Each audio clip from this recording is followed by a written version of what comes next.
வேலை முடித்துவிட்டு வீட்டிற்கு சென்ற கணவன் தெருவுக்குள் நுழைந்த போது கணவனுக்கு அரங்கேறிய கொடூரம். வெட்டி கொலை செய்துவிட்டு தப்பி ஓடிய மர்ம கும்பல்.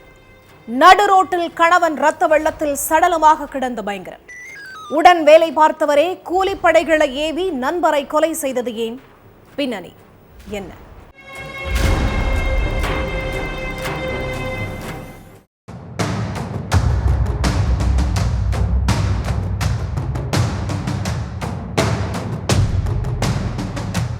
மனைவிய கடைக்கு கூட்டிட்டு போறதுக்காக அலுவலகத்திலிருந்து பைக்ல வீட்டுக்கு போயிட்டு இருந்தாரு கணவர் ராஜ்குமார். பைக் வீட்டு தெருவில் நுழைஞ்ச அடுத்த நொடியே அங்க வந்த மர்ம கும்பல் ராஜ்குமார சரமாரியா வெட்டி கொன்னுட்டு தப்பிச்சு போயிட்டாங்க. கணவரோட அலறல் சத்தத்தை கேட்டு மனைவி ஓடி வந்து பார்த்திருக்காங்க. அப்போ சாலையில ராஜ்குமார் ரத்த வெள்ளத்துல துடிக்க துடிக்க உயிரிழந்து கிடந்தாரு. எல்லாரும் பதறி அடிச்சு ஓடி வந்து ராஜ்குமாரோட உடலை கட்டி பிடிச்சு அழுது இருக்காங்க. இந்த விஷயத்தை தெரிஞ்சுக்கிட்டு ஸ்பாட்டுக்கு வந்த போலீஸ் ராஜ்குமாரோட சடலத்தை மீட்டு போஸ்ட்மார்ட்டத்துக்காக அனுப்பி வச்சாங்க. அடுத்து ராஜ்குமாரோட மனைவியை கூப்பிட்டு விசாரிச்சிருக்கிறாங்க போலீஸ்.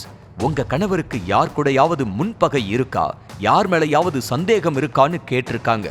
அதுக்கு ராஜ்குமாரோட மனைவி 8 மாசத்துக்கு முன்னாடி என் கணவரை யாரோ கார் ஏத்தி கொலை பண்ண ட்ரை பண்ணாங்கன்னு சொல்லியிருக்காங்க.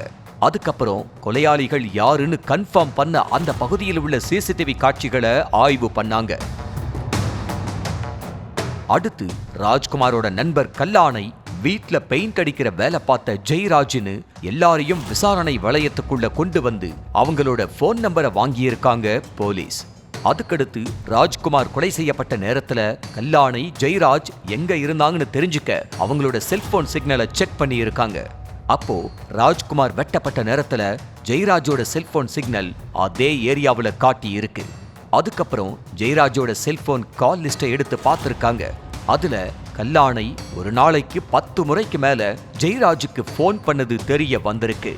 அது மட்டும் இல்லாம சம்பவத்தன்னைக்கு ராஜ்குமார் தன்னோட மனைவிக்கு போன் பண்ண அடுத்த நொடியே கல்லானை ஜெயராஜுக்கு போன் பண்ண கால் லிஸ்டும் போலீஸுக்கு சிக்கி இருக்கு.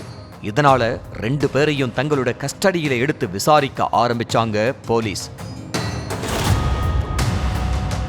மதுரை மாநகர்ல உள்ள பார்க் டவுன் 2வது தெருவை சேர்ந்த ராஜ்குமாரும் அவரோட நண்பரான கல்லானையும் ரொம்ப வருஷமா ஆர்கே ரோட் சர்வீஸ்னு பார்சல் சர்வீஸ் நடத்திட்டு இருந்தாங்க.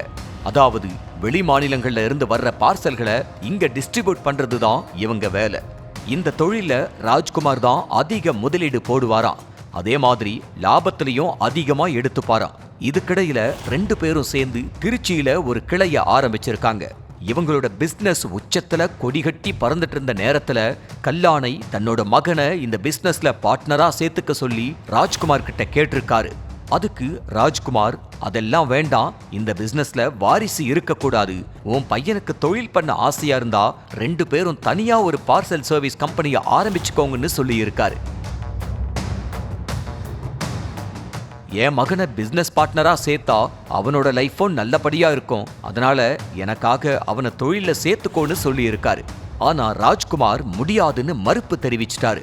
இதனால கடும் கோபமான கல்லானை இத்தனை நாளா ராஜ்குமார் கூட ஒன்னா சேர்ந்து தொழில் பண்றோம், ஆனா இந்த உதவி கூட அவன் நமக்கு பண்ண மாட்டேங்கிறாங்கிற கோபத்துல இருந்திருக்காரு.